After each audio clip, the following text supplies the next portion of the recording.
Hey, what's up, everybody? Welcome back to Coachable Moments. I'm your host, Pat GPT. And I want to do something a little bit different today. I wanted to just look back at my first week as a podcaster and just let you guys know some of the challenges that I faced this week and some of the hurdles that I've had to jump through to continue to push forward after my first week of doing this. So I'm naturally a deep thinker. I think about all of the possibilities, things that could go wrong in doing this podcast. And I also think about, how it could be very beneficial to other people, people that sometimes struggle with taking that first step of their goal. And I just figured it would be more helpful than harmful to other people. So I wanted to just take a minute and sit down and talk to you about having that courage to take the first step. So this is day number 5 for me in doing this podcast thing. And I struggled with it for a long time because one of the first things that we do is compare ourselves to everyone else. And, you think about all the greats that do it. You think about the people that's got 500-600 episodes already on the books, and you wonder how you can make a difference. And, I really struggled with that for a while because sometimes we don't see ourselves as good as other people that do the same thing that we want to do. And, one of my mentors told me, he said, the people that are really great at it now were not great at it when they first started either. So if you look back at some of the people that you admire the most and look at them when they first started, you'll see the same thing. They were not the super polished people they are today. Most of them had very rough deliveries and had a hard time engaging with the audience at first. And,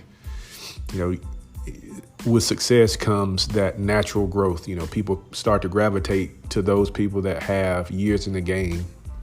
Doing something for so long, you kind of become a household name. So that helps with attracting new people if you have that established brand already.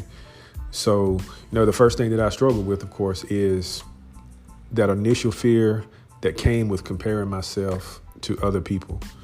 One of the second things that I struggled with was, in my mind, is, am I able to do this consistently? Is this something that I can do every day?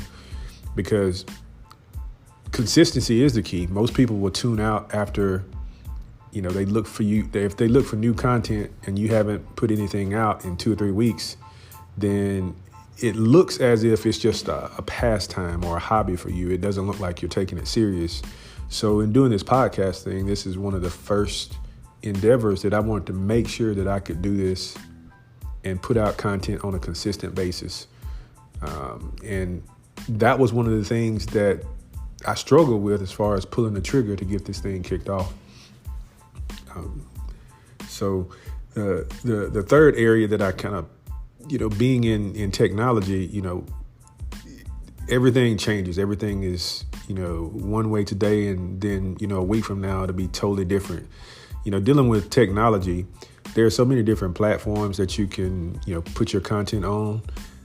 So there was that initial strain of figuring out, how do I do this? How do I get it kicked off? So I looked at every single platform and maybe 2 or 3 that are not as popular in the podcasting space. But I wanted to make sure that I had the best means of getting my content out to the people, and taking that time to really invest in all of these different levels of research. That was one of the things that slowed me down in getting started, but it was very necessary because I wanted to be familiar with the platform that I was going to deliver on, and finding that one platform that could share my content with all the other platforms. That was one of the keys for me. So that was one of the hurdles that kind of delayed me in getting started, and I wanted to put that out there for everyone else. It's okay that it may take you a little while to get started, but just make sure you get started. Don't have that analysis paralysis where you think so long that you don't take any steps at all. So keep in mind and stay focused on actually taking that very first step. Another thing that, it just bothered me for a long time is hearing myself talk. I don't sound country to myself, but I know to other people, they say, you must be from the South. They can hear it. They can pick up on my accent very clearly. And so that was one of the things that I thought about, because it's like, I don't want to sound too country to people, or you don't sound like you look on your photos. Those are all things that they play in your head, and sometimes it can prevent you from taking that first step. And it did for me for quite a while. And then finally matured to the point that, I really don't care anymore what people think. It's more about the people that can benefit off of what I say rather than the people that criticize what I say. Because, all comments have value. So for the people that don't like my content, that helps too, because usually when they leave a bad comment or something negative, that keeps me in the rotation, that keeps me in the algorithm, and all of the platforms continue to replay or rebroadcast my content, simply because there is some type of interaction, whether it be positive or negative. So just keep that in mind. Everyone is not going to like what you put out, but for those that it was meant to bless, just keep focused on that part of it. So I won't run this out too far. I just wanted to just jump in and give you, some quick overviews of some of the things that I faced this week. Over the course of the week, I received a lot of positive comments about my podcast. People have said that, it blessed them. It was encouraging for them to hear that I had some of the same struggles that they had in the past, and they were, to hear me overcome and actually get started was encouraging for them. So I've received a lot of good feedback on that. I also received some that was, you need to shorten your delivery. You need to clean up your delivery. And that's all expected. This is my first time doing it. So there's going to be some development that has to take place. I'll continue to get better in my delivery and making sure that I, deliver content that is of value. So I just ask for everyone to bear with me as I grow through what I go through. So to conclude this thing, I just want to talk to you a little bit about fear. Fear will keep you from doing anything. It will keep you locked in the house, basically, because you're too afraid to take that step outside of yourself and be vulnerable and expose your thoughts and your feelings to the world.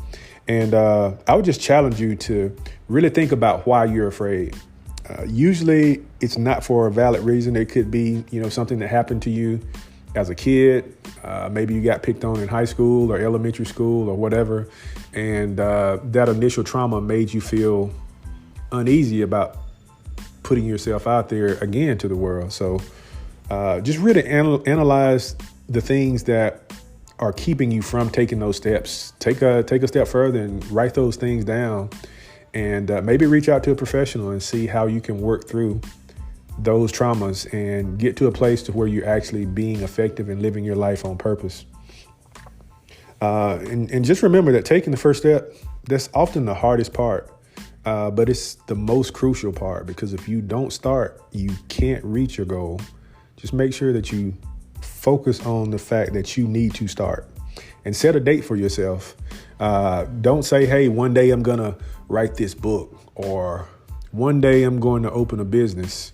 Set some specific time constraints for yourself and hold yourself accountable. If you haven't put in any work toward that goal that you set, then you need to double up next week on it and make sure that you're managing yourself. You're usually, we're going to be the hardest person that we ever manage, our own individual self. So taking the time to, as a manager, to look at the areas that you are weak in and find ways to improve. It's no different than managing a team. If you have a team member that's weak in PowerPoint presentations, for example, or Excel, you can partner him with someone that is good at that particular skill set. So if you're a one-man team and you're not good at maybe editing videos or something like that, you can, contract that work out. Maybe, go on a Fiverr, go on the Fiverr website and maybe find someone that'll help you with editing your content. These are all ways that you can remove those roadblocks for yourself and actually get the ball rolling. So again, I just want to encourage everybody to go ahead and take that first step. Get started, live your dream out. Don't watch the dream fade away. I just want to thank you all for tuning in to Coachable Moments. And I look forward to speaking with you again here in the next couple of days. Thanks.